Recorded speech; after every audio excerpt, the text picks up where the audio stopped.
Hello, I'm Jose Hernandez, and I have been using a wheelchair since my accident in 1995. My name is Andrea Dalzell, and I've been using a wheelchair since I was 5 years old.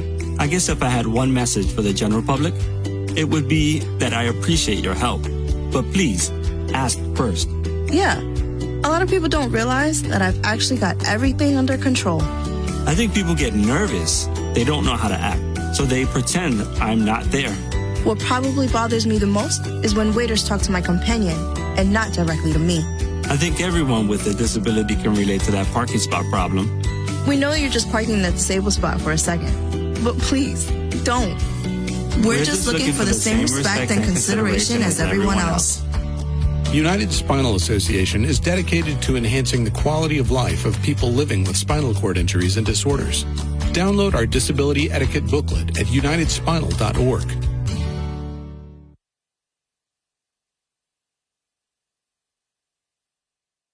The Ken Pittman Show, 1420 WBSM, New Bedford.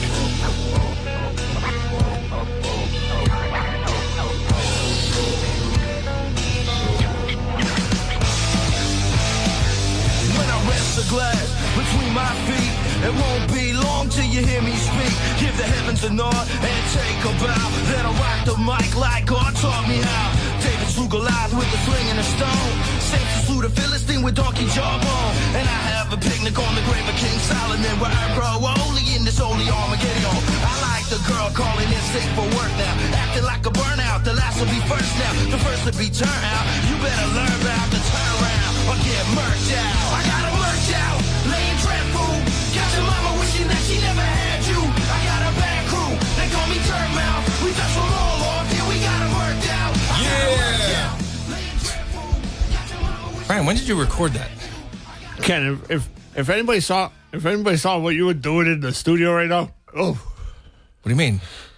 You were dancing like a crazy man. I was getting jiggy with it. What's wrong with that? I know you were. So, last night, tough game. I think the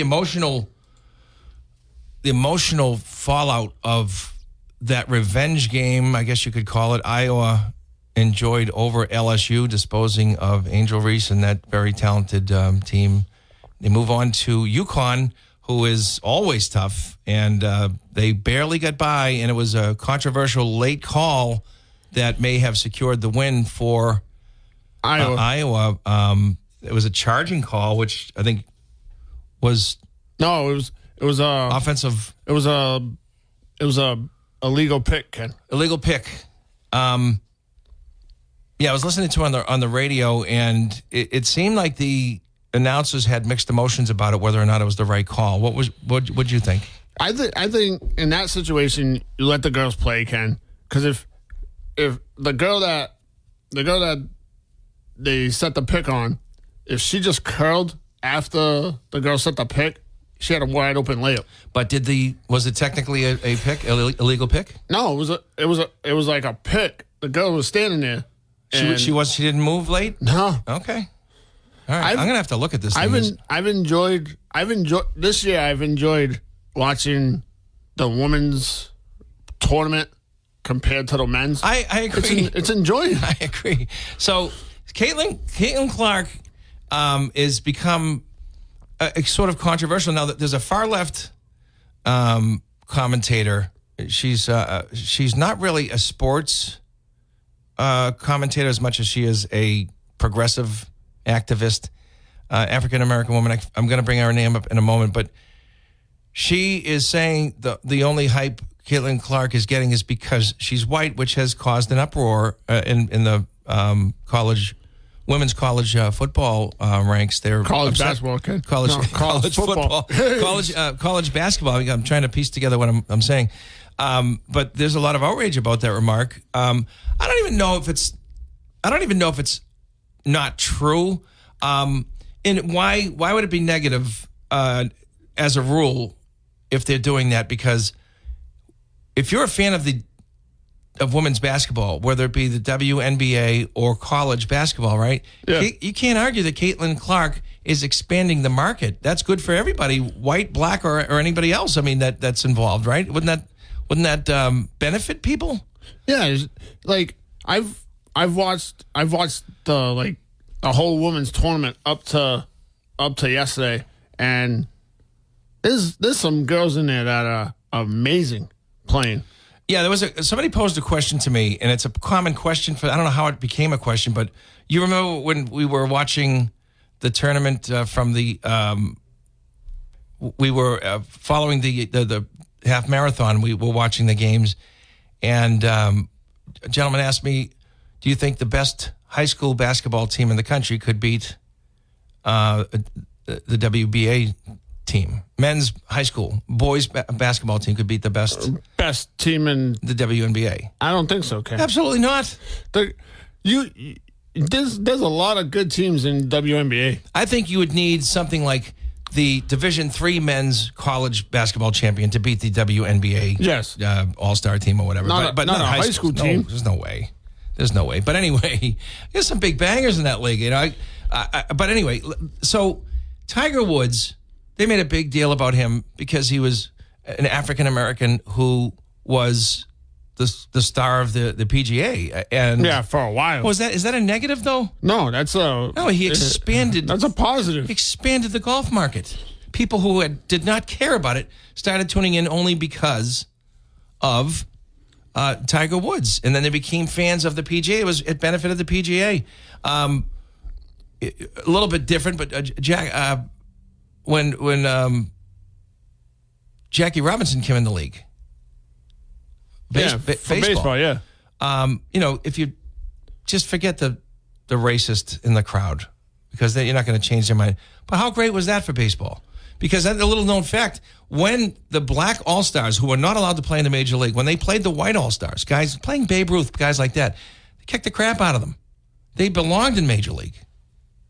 Absolutely. And they proved it year after year when they did these things. They did these exhibition games.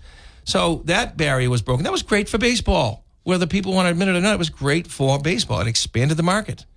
It wasn't. I thought it was unfortunate that the owners of the black league, who were African Americans, they sold their teams. They sort of ceded for money the idea of expanding Major League Baseball. They just got absorbed by Major League Baseball. I thought that was unfortunate because they could have had a real vested future for owners in the African American community. So that's a whole different conversation. But, it expanded Major League Baseball's interest. It expanded the market. Venus Williams, greatest female tennis player of all time, she's been great for. So that's not a negative. Caitlin Clark is not a negative.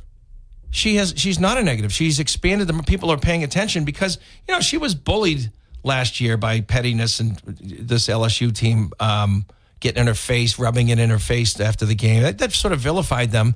And they didn't help their cause this year by not. They actually walked off the court before the national anthem this past Thursday, right?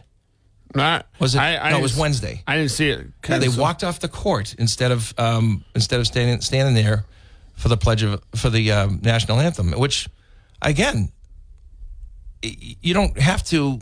You're free to do what you want, but there are consequences when you're thinking about your popularity, when you're thinking about your own brand, and so you have to live with them. And what they did to Caitlin has vilified them, and Angel Reese is complaining that she's getting nasty emails and all this stuff. Well, hey, why would you do that? I'm not saying she deserves that, but you got to think about the consequences when you do something like that. And so now the interest of the country was that game, that revenge game, and Caitlin Clark, crazy. The where she shoots from, she is like the female Steph Curry.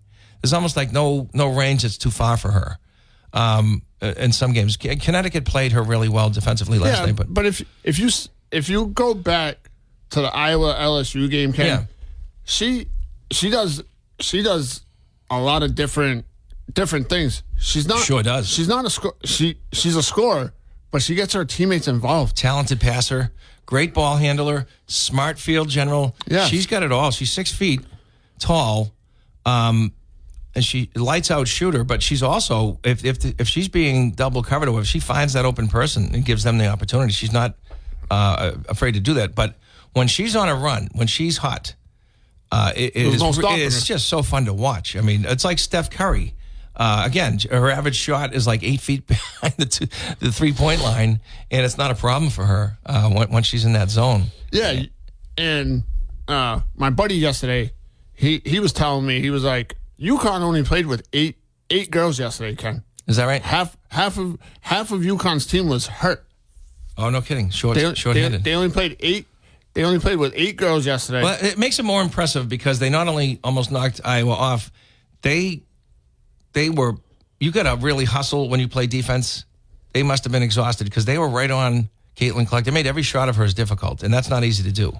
Yeah, like in the first half of yesterday's game, she was like 0 for like 8 before she made her first basket. Right, so they it's frustrated like, her. And the center for Iowa had a career game yesterday. O'Grady? Oh, no. Stokely.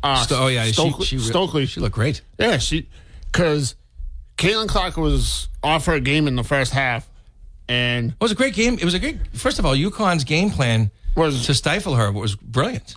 So if I'm South Carolina going into the championship game tomorrow, they're tough. They are gonna be. Yeah, they should follow the game plan for UConn. I think UConn. The blueprint is there. Maybe, right? I don't know what the matchups look like elsewhere on that, but South Carolina looks tremendous. I'm surprised. Like everybody yesterday during the announcers during the Iowa UConn game, they were saying they're surprised that South Carolina is even there. Their whole team from last year was gone. Well, gone. They look like the best team in the country. Yeah, they're like 37-0, Ken. So, but I have this theory that you're hyping up college basketball right now for the women because of Caitlin Clark, though. They want to see Iowa win. But the resentment against Caitlin Clark for getting this attention, I think people got to. Is it good for the WNBA? This is probably the best thing that's happened to the WNBA, right? In a number of years, if ever. They've had trouble marketing, but they've had trouble getting people to be interested. Now, the other night when LSU and Iowa played, they broke the record, I think, of any WNBA or college women's basketball viewing audience. 12.3 million people tuned in. Yeah, a lot of people where was it? Like this has been growing, Ken, if you look at it. Because look at the UConn teams back in the 90s, Ken. Tennessee, you had but it just hasn't grown. This is going to spike. Yeah, this is going to spike college basketball. But I think more importantly, after Caitlin Clark, I think more importantly, I think people that watch Iowa's Caitlin Clark are going to follow her to the NBA, the WNBA. Yeah, I've watched probably 2 or 3 WNBA games. There's actually some good talent. There's some great talent in the WNBA. I'll be honest. This was the first time I ever watched an entire game. Girls game? NCAA, women's basketball. I've never watched an entire game. So even me, I didn't have great interest in this game other than the dynamics of the revenge factor, and I wanted to see what this shooting wizard was all about. And I tuned in for both reasons, and I was satisfied with both. So, just because somebody is white and is getting extraordinary attention, if you're a fan of the sport, if you're a fan of the league, what do you care if it's benefiting, right? I mean, again, Tiger Woods was not thought of as a negative when he came into the league and became the best golfer in the world, right? He owned that title for better than 10 years and probably had the best window of a peak that I've ever witnessed in golf. And I wasn't a close follower of golf, but even I understood his greatness, right? So that wasn't a negative. He expanded the market. He brought people in that weren't interested in the game. So why is that a bad thing? Yeah, now, and if you're a young female playing basketball right now, and you're following the women's tournament this year, wouldn't you want to follow Caitlin Clark to see But to say that she's only getting this attention because she's white, first of it, it's a stupid statement because she is the all-time NCAA scoring leader, men and women both. Yeah. Right. So, but I want to I got to put an asterisk there because Pete Maravich, who held that title for decades, right? remember when he played, there was no 3-point shot. So that's pretty remarkable what he did. Yeah, it's pretty remarkable what he did, but it's also remarkable what she's doing. Absolutely. No, I don't want to take away from her at all, but I'm saying, when you think about all the years there's been a 3-point shot in NCAA basketball, and Maravich still held the title. That's pretty great. And like you look at it, you have a lot of people that played college basketball before her, and she's the one that breaks it. Let me ask you this: do you like the women's format of time better than the men's? In both professional leagues, you have 4 quarters. In men's college basketball, you have 2 halves. In women's college basketball, you have 4 quarters. I like the 4 quarters, Ken. You do? Yes. They play 10-minute quarters. 40. That's 40 minutes. Right. 4 10-minute quarters. And you get the same amount of timeouts per half, though, right? Yeah, I love it. I love watching. I don't really have an opinion. I've heard the question posed, so I mean, I don't know why anybody would feel strongly one way or the other. But I like the flow of the game without the quarter break, I guess I should say. That sometimes they take timeout breaks to pay the advertisers. Yeah, and that'll be an official timeout. So I guess it washes out. I don't really care. I like because like during the UConn Iowa game, there was not a lot of commercial timeouts. The only thing that the break might cause in the after the first and after the third is somebody's momentum, and that could be a timeout a coach needed, right? Where you got to break the other team's momentum, because that's momentum's a real thing. Yeah, like yesterday's game, UConn at halftime they were up by 6, Ken. Yeah, and I thought they were going to win. Yeah, I know. I thought they were too, and then all of a sudden, third quarter comes around, and that's when she started. And we'll talk a little bit more about this when we come back. Speaking of paying the bills, you're listening to the Ken Pittman Show. Love to hear from you. 508-996-0500 right after this.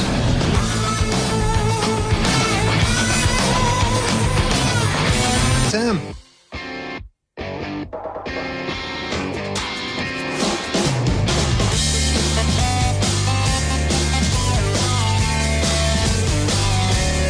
All right, we're back.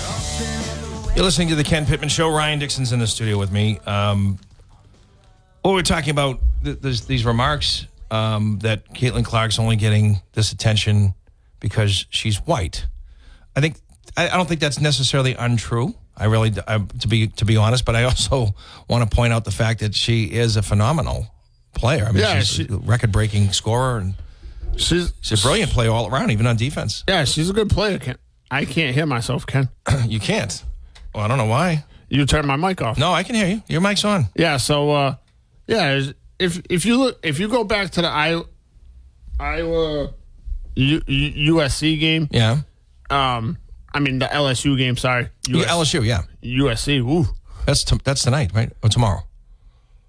South Carolina wouldn't be USC, Ken. They'll be SCU. Correct. It's not the University of South Carolina. It's South Carolina University. The Gamecocks. I don't know. I think I'm right. I keep calling them. I believe they're. I believe they're also. California, I believe they're also USC, although not the USC. Yeah. However, I think it's tomorrow they play, right? Yeah, they play tomorrow at 3. Who do you like? I don't know. With all the hype that's going around Iowa right now. Yeah. And it's our last year there. It's our last year playing women's college basketball. I think it's going to be a close game. 2 number 1 seeds. But South Carolina's a good undefeated South Carolina. They haven't been beaten. There's no evidence anybody can beat them yet, right? Against a generational player with a pretty good team around her. I still think I don't think that Iowa should be favored.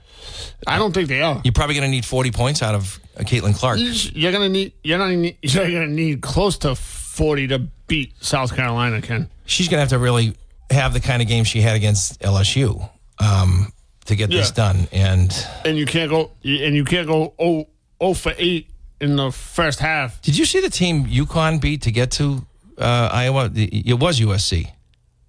Yeah, with the girl with the They were all huge, wide-bodied, physically imposing women. I mean, I don't know how UConn did that, but wow. I'm Ken. the girl from UConn. If you look, Paige Beckers. Yeah, she's missed. She's good. The last 2 years. She got hurt. She got hurt in 2022. This is the one they say is the best player in NCAA. Some people. Yeah, some of them. Yeah, and then last year she tore her ACL, and then this year they had three girls on the starting five for UConn, freshmen, Ken, and they made it all the way to the Final Four. I mean, UConn is now in the same breath as North Carolina for men. I mean, there's just you're going to get blue chip recruits no matter what you do. I mean, but Larry Bird, I think he got a little bit different. He got some, I think, unfortunate racist statements by Dennis Rodman and Isaiah Thomas that, he's only getting this notoriety because he's white. Larry Bird was an excellent player and averaged about the same kind of game that LeBron James put up. His career was shortened by a bad back. But it wasn't just Larry Bird that brought basketball to the great, the revenues they enjoy. It was Larry Bird and Magic Johnson. Yeah, that rivalry back when... Incredible. Those two came in the league and interest spiked, and they didn't disappoint. They were stars in the league, but they also were star rivals in the league. The Lakers-Celtics, that storied rivalry just continued with those two. Lakers they bettered the Celtics by one championship in that decade. But that was not just Larry Bird. It was Magic Johnson and Larry Bird. The story was perfect. Then you had, the introduction of Michael Jordan, and the mid 1980s was the golden era of the NBA. I mean, I just, you'll never probably see it again. Now, everybody loves LeBron James. I can't stand LeBron James, the player. I think he's a good human being when it comes to how charitable he's been. There's no questioning any of that. But I got to tell you, when you watch the compilation on YouTube of the flops he takes and he gets rewarded with all these calls for fouls that didn't happen, I'm embarrassed for him that a player needs to do that. Yeah, I like watching the NBA back in the day compared to today. I don't like the personalities as much. It's all 3-pointers, Ken. The game has changed. There's no defense. And you can win with the old style. And not to cut you off, you can still win with the old style. You can still get people in foul trouble. They don't even try to do that anymore. No, I was watching a game the other day, and I'm like, yo, you got a guy with 4 fouls. That's a center on the other team. Set him up, and you're not even going after him. I know. I see. I mean, this. Anyway, the game has changed. I prefer the more physical. I think it's more interesting when it's more physical. I think the players enjoy being more physical. To be honest, most players, the physicality. But it is what it is. I mean, football is turning into flag football. Yeah, you can't hip tackle anybody no more. For the parents who are worried about the physicality of football, listen, you got nothing to worry about. We had to change when I was coaching. We had to profoundly change the way kids tackle. When I was a kid, I got grabbed by the face mask and screamed the coach at the top of his lungs because I didn't put my head down and go head on head like a ram. Until I did it when I was just a young pup. And now that is whoa, you can't do that. And now you have to lean on your shoulders now. Yeah, so we know now the damage it causes, and even bringing people to suicide. Some of these CTE. Ken, what's the new rule? What's the new rule when you go after the quarterback? You can't. You get a tap on the shoulder. No, I'm kidding. I don't. You can't tackle him on his hip or something, I think. No, it's not just for quarterbacks. So it's for everybody. It's the hip drop tackle, which has ended seasons. We saw Kendrick Bourne's season end last year. So when undersized defensive backs have to take down a bigger target, like say Gronk or somebody like that, there's not a lot of ways to do it with brute force. So there's a technique they use, which is now banned because of the injuries it's causing. So I don't know what undersized corners are going to do when it's Kelsey. Exactly. Because Kendrick Bourne didn't blow out his hip last year. Or Metcalf or somebody. He tore his ACL. Because of of that form of tackle, though. Yeah, sometimes it's the hip, sometimes it's the knee, but that is a highly So how are you supposed to tackle somebody now? There's a much higher probability that form of tackling will cause a serious injury to the player than other forms of tackling. So I don't know what they're going to do. I know one safety actually retired over it. He was so upset with it. He felt he was financially all set, so he wasn't going to put up with another year of this, just taking more of his ability to play as a player. I agree with it. I just don't know what the solution is. Yeah, I don't know what the solution is either. When I saw that, I was like, what are you doing to the NFL? They've encouraged more kickoff returns, but less serious impact. So there's rules there. I'll have to look deeper at that. It was voted, I think, 30-2. Only 2 teams voted against the changes to the kickoff rule. So, what was the voting on the new? You can't tackle by the hip now. I'd have to look it up. I don't know that one. But so the Final Four is tonight. By men's basketball. So we got North Carolina State, who I don't think they've been back to the Final Four since Dick Valvano was the coach, right? Jimmy V. I mean, yeah, Jimmy Valvano. Dick Vitale. I'm conflating the names. So long ago. The great Coach V. I don't think they've been back since then, but they're playing a very good Purdue team, number 1 seed. They were the 11th seed in the Final Four. I'm so happy for them. And then you've got the odds-on favorite, UConn. Against Alabama. Playing Alabama, who's had a pretty good run here. I mean, I think it was the weakest bracket, the one that North Carolina was the 1 seed. But Alabama fought their way out of that. They beat Arizona. They beat North Carolina. They beat somebody else good, too. Was it Iowa State? So they had a very tough time being in the seed they were in, but they as a 4 seed. But they get out of there, and they're in the Final Four. I never would have called that. But North Carolina State is an 11th seed. That's your true Cinderella right there. Yeah, like I've enjoyed watching like the UConn bracket because that bracket was in Boston last week. Yeah, the money, the revenues in Boston went up because of that. Because UConn was a local team staying local. That's a 2.5-hour car ride. So well represented. Their first 2 round games were where? Brooklyn, New York, Ken. What was Albany? That was Midwest? No, that was wasn't that the North? Was that the North Carolina State region? Yeah, I think was that the Midwest? Yeah, it might have been. Yeah. So or the South. But what a punishment having to go to Albany. There's nothing to do there. Yeah, and then you had one of the regions in Brooklyn, New York. Well, that's New York. I mean, God, you want to go to New York? Well, I don't know about now, but just don't take the subway. But New York's, under the right leadership, when you let the police do more than observe, it's a great city. But Albany, I thought, was it an odd choice that was. I guess it was good for the city, right? Some of the girls' region was in Albany too. Ken. Yeah. So I don't get it. I don't either. But I mean, all the jokes about Cleveland. I've been to Cleveland. Cleveland's not that bad. That's where the women's is, right? Yeah, it is. Because the men's Final Four is in where? Yeah, it's where the Cavaliers play. Where's the men's Final Four? Isn't it Phoenix? Is it Phoenix? I don't have the answer. I stumped you again, Ken. Isn't that funny? I don't know who it is. I don't know where it is. I think it's Phoenix. Okay, that's a good city. Especially this time of year. I went to the NCAA tournament when it was in Boston when Carmelo Anthony was a freshman, Ken, at Syracuse. If it's Phoenix, nobody's near Phoenix in this Final Four. I mean, you get Purdue out of where's that? Indiana. You get UConn. You've got North Carolina State. You got and Alabama. South Carolina. You got Alabama. Alabama. I mean, I'm sorry, no. Alabama. I mean, none of them are near Phoenix. So no. I don't know who's going to fill the stands. But you know the fans for UConn are going to travel, Ken. They have a good national following because they've been a powerhouse.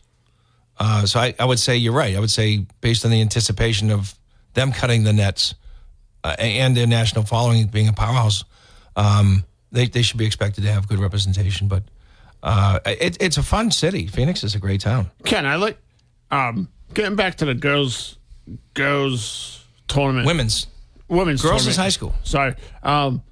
if you look at the mock drafts for the WNBA, I've never looked at a mock draft. I know because they keep posting them during the game yesterday. 3 of the players that played in the Iowa UConn game are in the top 5. Is Caitlin Clark number 1? Yeah. Is she really? Yeah. Huh.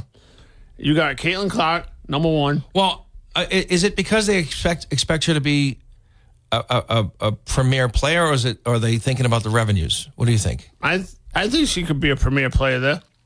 I don't know.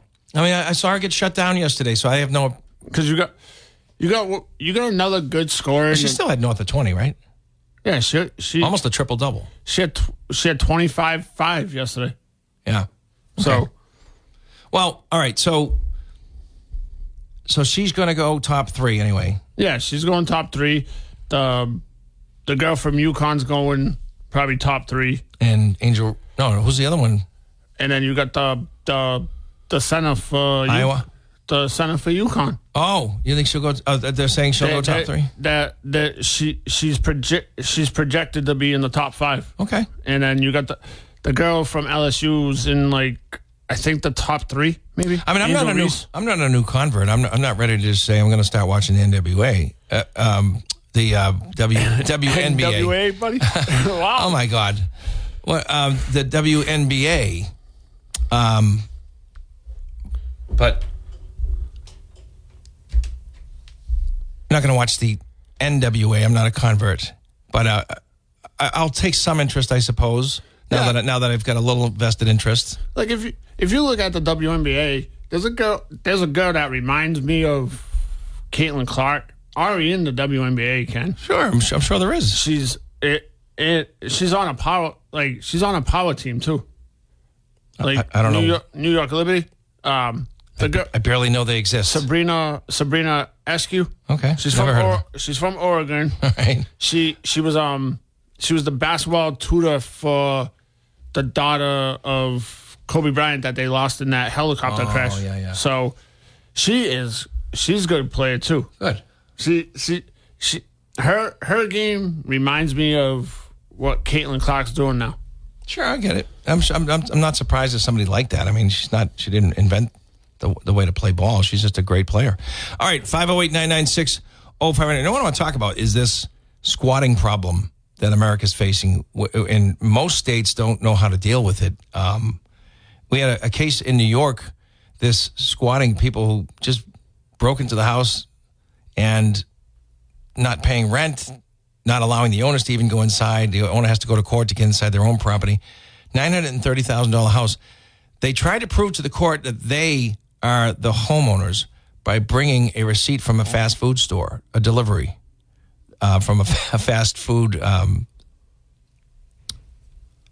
store. And the judge basically laughed it out. But this has got to be addressed. I don't know why Massachusetts hasn't already started the process of protecting the actual homeowners. I mean, it tells you a lot about the thinking in Massachusetts.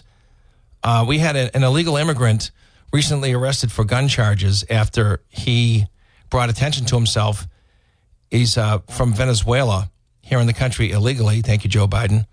And he was informing on YouTube his followers how to become a squatter, how to find vacant homes, not currently occupied. Maybe it's a summer home of a family, whatever, and then just take the house.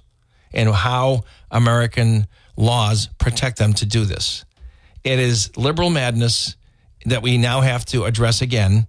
There needs to be a readjustment. I know that the good intentions, the well-intentioned views that we have to protect tenants, there was an overcorrection, obviously, but why hasn't there been a recorrection to address this real? It's an epidemic. Whether it's New York, Florida's doing, I think, what we would all want to see is that you're just going to get thrown out in your rear end by force if necessary.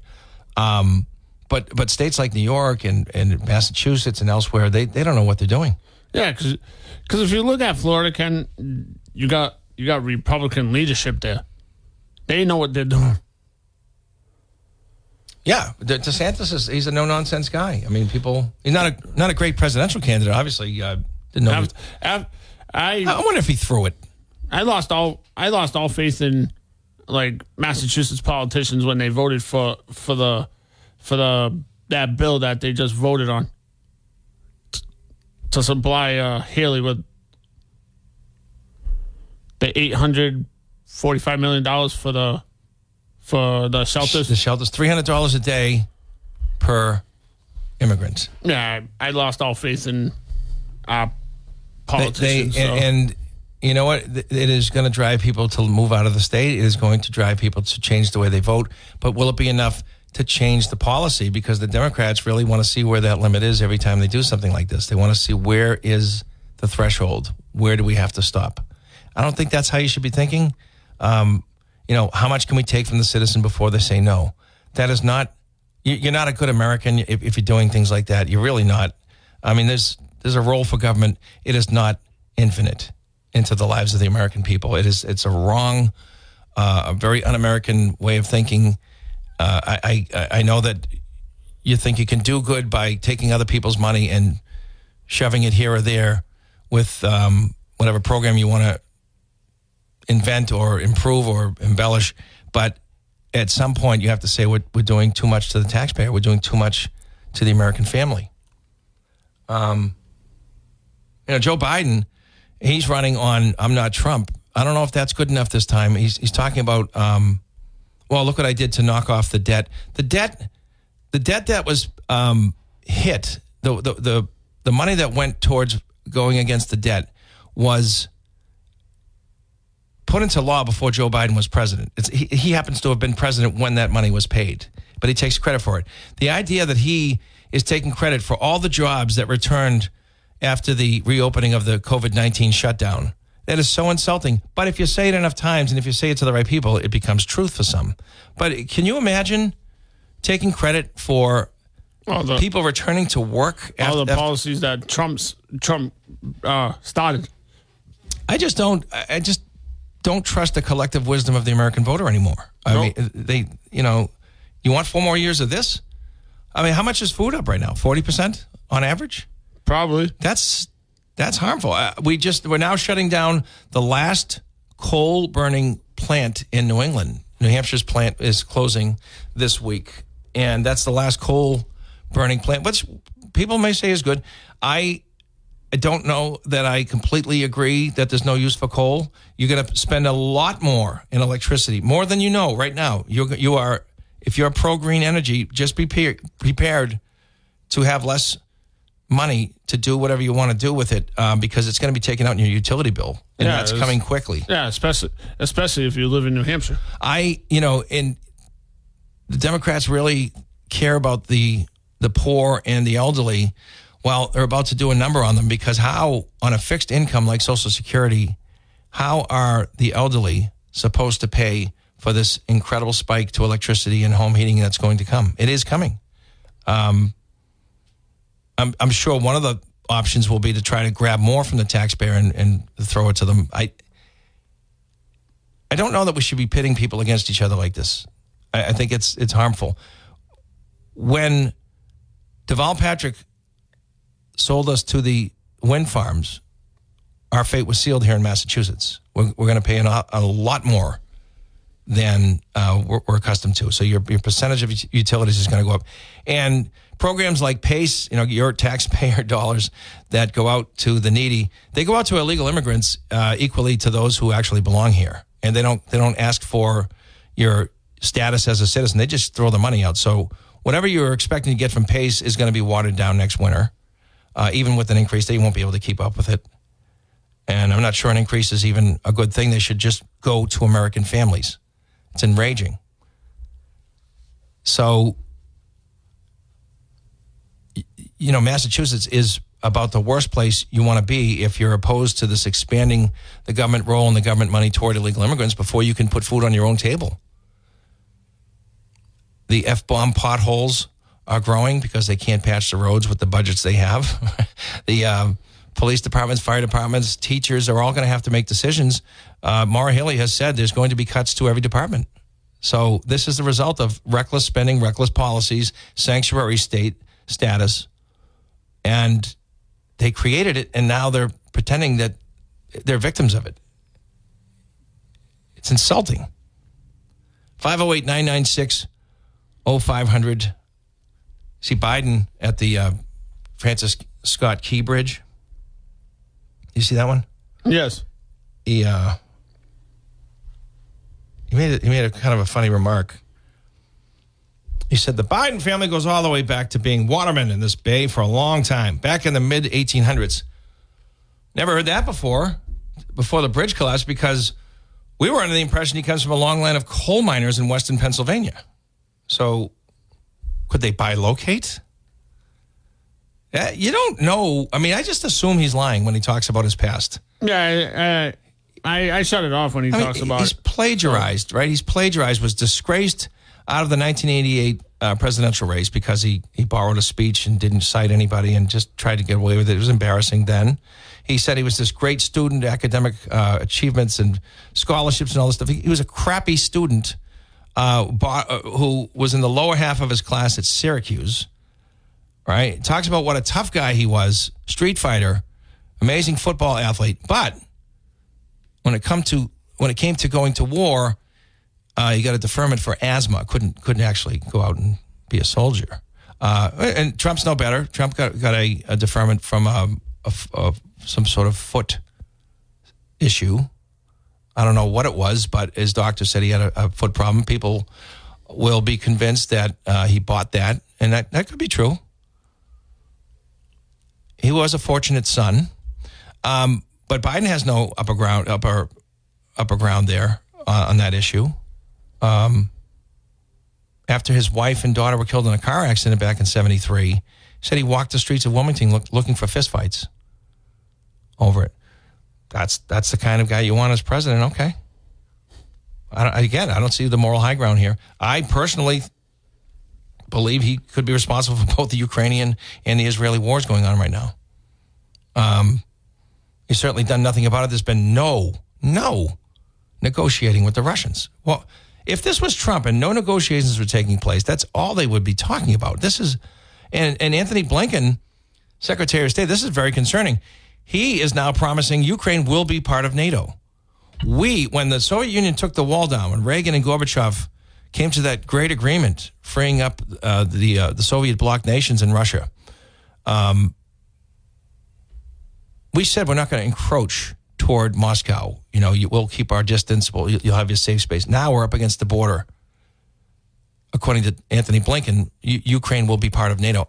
I don't agree with that. I think that is going to cause a lot of friction, maybe focused on the United States. I don't think that's very wise. Love to hear what you think. 508-996-0500. We'll return right after this. News break is coming up in just a little bit, then we'll have another hour of discussion here on the Ken Pittman Show. Don't go away.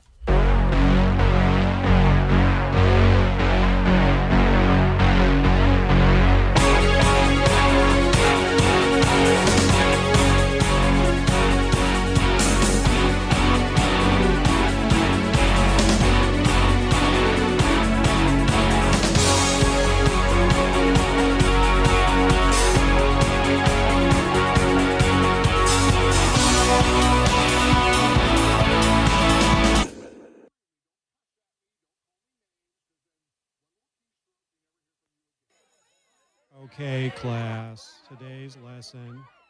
Amoebas!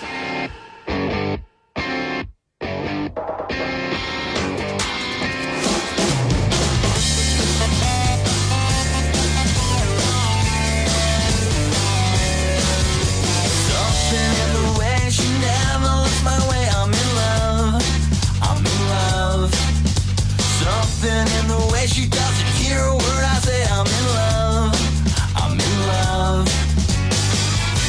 But people say we're not the same.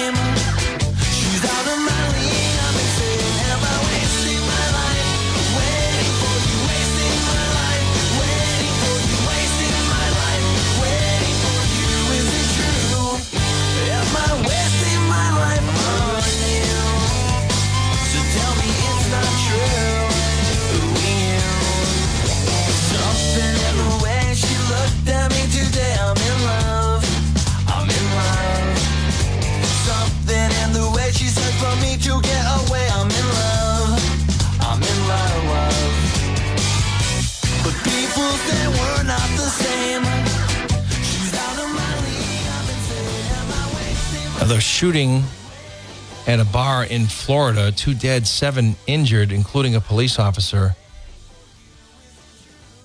after a gunman opens fire in a Florida bar. I'll have more about that later. CIA made a bold claim that the nation of Israel would fall under attack by Iran in retaliation for their assassination of one of their commanders in Syria. With an airstrike, they killed a top target who was helping to coordinate Hezbollah attacks against Israel, according to Israeli authorities. Former Defense Secretary Mark Esper said Iran was likely to retaliate for that missile strike. Israel has not claimed responsibility for the strike, and it was the Revolutionary Guard Corps Commander Mohammad Reza Zahidi who was targeted. Reuters cited a Lebanese security source as the first to identify Israel. And Israel would just say, we don't comment on reports in the foreign media. But the CIA felt a rare statement. They publicly stated that Israel is likely to be attacked by Iran. And what would that do to the dynamics of this conflict in the region? Will we now start to see sorties, air attacks, missiles, GPS-guided missiles from Iran to Israel, Israel to Iran? It needs to be real leadership to get this under control. And it's very, very important. And I see no signs of it. It's been over 2 years now. Hi, you're on the air. Oh, hey, Kid. Yeah, I heard you talking about Israel. Analysts there, believe potential worst war in the Middle East. And it kind of reminded me of, in the old days, every country had to compare themselves against each other. So before World War II, if you were in Paris and you wanted to go to England, the diplomatic relationship between those two countries made the value of the franc or the pound, right? And so every country was competing against each other for the value of their money. And if you remember, it's true today.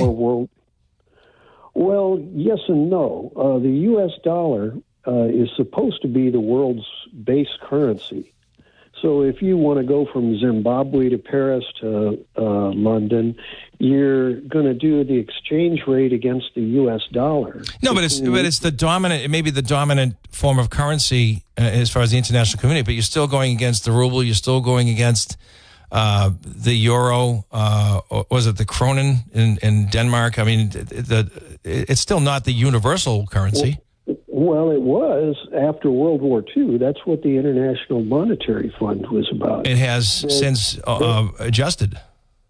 Well, it's only if we allow it to. Well, we don't have a say over whether the European Union wants to use the euro or the dollar. Well, it's to their advantage that, after World War II, the United States came out as the most honest country, as opposed to London or, France or Germany or Italy. 30 seconds for you before we hit the news break, so I want you to just get to where you're going. I'm sorry. Well, the value of everybody's currency is supposed to be based against something honest. But if we allow friggin' Putin to decide what the money's worth, or Mr. Bonesaw over there in Saudi Arabia, then everything will change overnight. The value of your house. Well, we're not helping by printing money that doesn't match what we have in gold either. We're not basing ourselves on gold. We're basing ourselves on the IMF, and the IMF said that education... I got to hold you. I appreciate the call. All right, we got a break for the news. WBSM and W258DR, New Bedford, a Town Square media station.